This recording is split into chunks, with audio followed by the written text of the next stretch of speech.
Why are you always using Scripture to try to prove your points?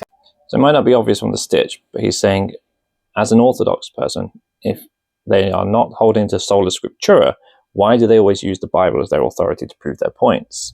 And he's responding to someone else, a Protestant, asking him a question, like saying they hold to Sola Scriptura, they think the Bible is the only authority, and if Eastern Orthodox and I suppose Roman Catholics and people don't hold to Sola Scriptura, why are they arguing from the Scripture first when they hold other things like creeds and confessions, councils, church fathers as an authority as well? And this is a common argument sometimes. Like, I usually go to church fathers. I am Protestant, Anglican, which is kind of in the middle, debatable for some people, but we'd say we are Catholic, but not Roman Catholic. The via media, it's called. We're in the middle ground between Catholic and Protestant, the ideal of Anglicanism. But anyway, that's beside the point. What I'm trying to get to is that this idea of Sola Scriptura is often really misunderstood, especially in the sort of evangelical world, either American or English.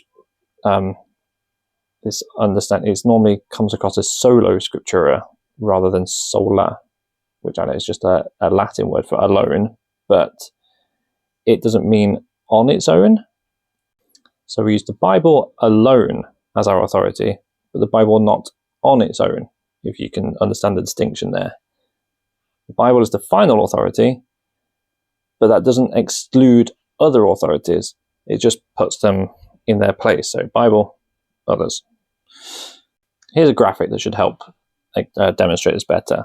Here's the proper Sola Scriptura view from traditional Protestant view out of the Reformation. This is how it was seen. So the Bible is infallible, but we also have authorities from like the Church Fathers, the Church.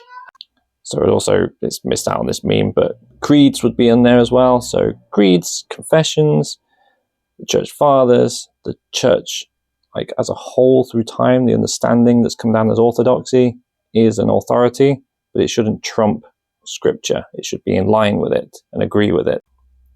These authorities should flow out of Scripture. And this is more like the modern understanding in sort of low church denominations that have no sort of historical connection or understanding of church history. They think it's all Catholic, like, yeah, you too Catholic, which is basically what it comes down to. And they think the Bible is it and everything else should be shunned. And that is wrong. That's not the right view.